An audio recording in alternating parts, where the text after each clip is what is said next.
So at this time tomorrow, whenever you guys are watching this video, the Baseball Hall of Fame is going to announce the results from the Baseball Writers Association of America, their ballot, and who will be voted in to Cooperstown for the Baseball Hall of Fame. The big new person on the ballot for the first year is obviously Derek Jeter. Um, I want to go through real quick everyone who is on the ballot this year. Start with the ones that are returning, and I'm going to read them in the order of how much percentage of the votes they got.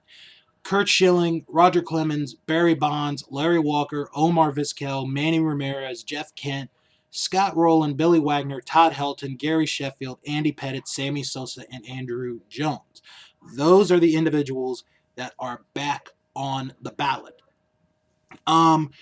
Joining Derek Jeter on the ballot for the first time, Bobby Abreu, Jason Giambi, Cliff Lee, Rafael Furcal, Eric Chavez, Josh Beckett, Brian Roberts, Alfonso Soriano, Carlos Pena, Paul Konerko, Chone Figgins, Raul Ibanez, Brad Penny, Adam Dunn, J.J. Putz, Jose Valverde, and Heath Bell. So 32 individuals are on the ballot, or were on the ballot, because tomorrow they're going to announce the results.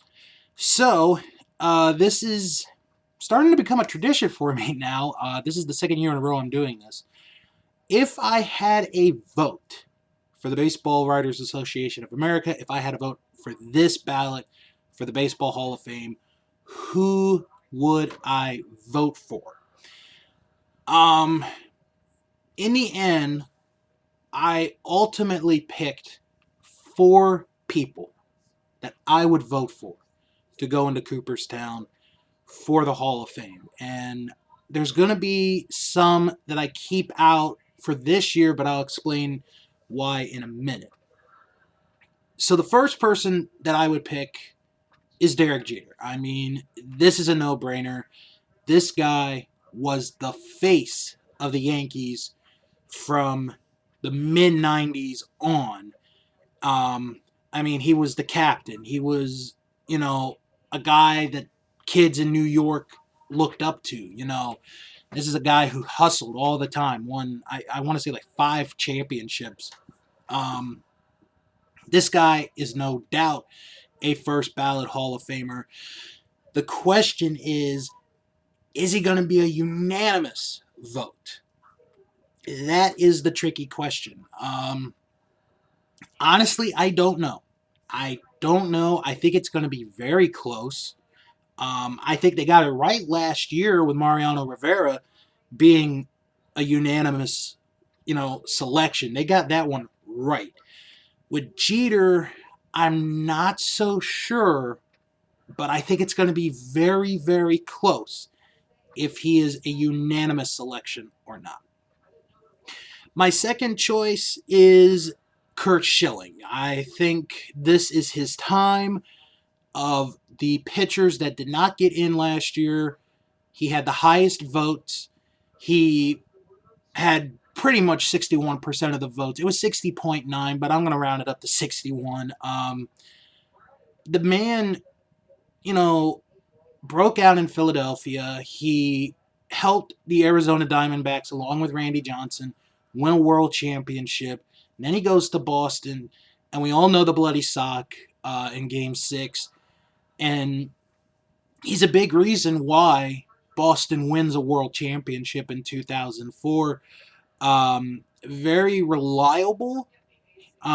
Yes, his ERA was a little bit high. Yeah, he won just under 230 games.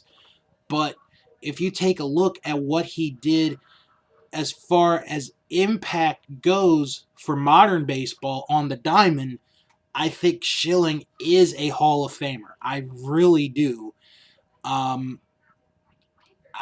It's going to be close with him as well. I think if he doesn't get in this year, because this is going to be his 8th year on the ballot, which means he's going to get 2 more chances, he will get in on either one of the next two, but I do see Schilling getting in. Another vote for me would be Larry Walker. Larry Walker, he was the face of the Colorado Rockies. I mean, without him, I don't know if we even acknowledge the Colorado Rockies, to be honest. And it's no disrespect to Rockies fans. I'm just saying, Larry Walker put the Colorado Rockies on the map.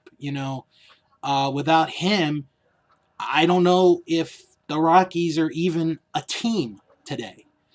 And I think to me, that's a big factor.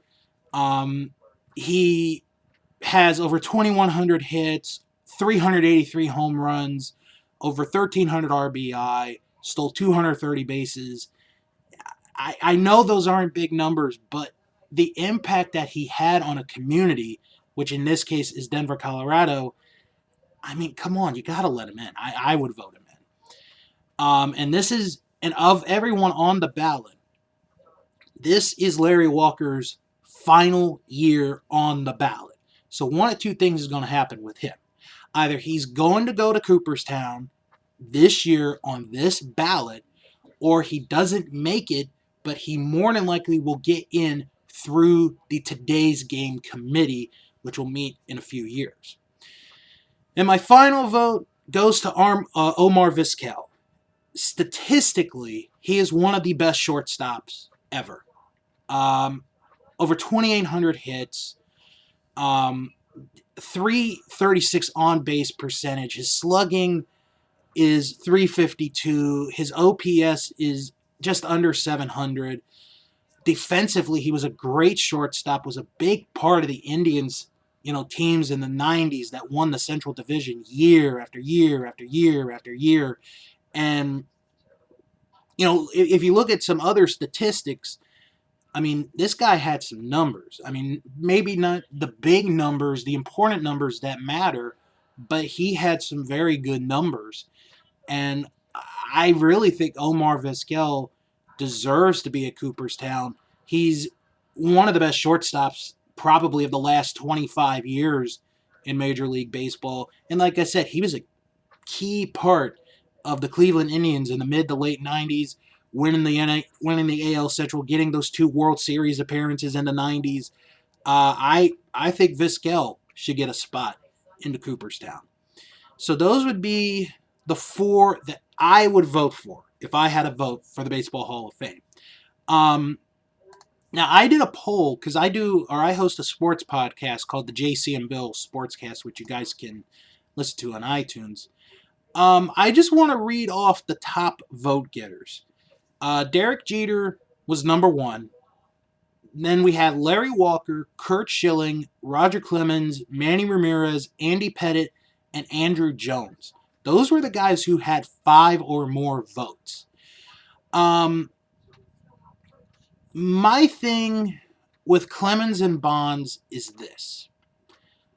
I want to see how the voting goes for them. Last year I did say I would vote for both of them. This year I'm a little hesitant because I want to see how the writers, vote for them. Are they going to give them more support? Are they not going to give them more support? They're going to be on the ballot next year, and if neither one of them gets in, because Clemens last year was at 59.5%, Barry Bonds was at 59.1%, so they're both, inching their way up. I want to see if they get more. And if they get more support, then maybe next year they will get my vote again. But, it's a close call for both of them. Manny Ramirez, he had 22% of the vote last year, almost 23. I think that's going to be a long time for him to get back. Sammy Sosa, honestly, I don't even know how he's still on the ballot after all these years. I think he may drop off. A couple people I keep an eye on. For the first year, Alfonso Soriano I'd keep an eye on. Jason Giambi I'd keep an eye on. I'd also keep an eye on Paul Konerko because Konerko retired the same year that Derek Jeter did. I'm not sure that he's going to get a lot of support, but, you can make a case for him being a Hall of Famer. Just not right now. But those would be the four, Jeter, Schilling, Walker, and Vizquel, that I would vote for if I had a vote for the Baseball Hall of Fame. And I'll be doing a video tomorrow looking at the results and talking about who's going to be on the ballot next year, joining, well, whoever does not make it this year.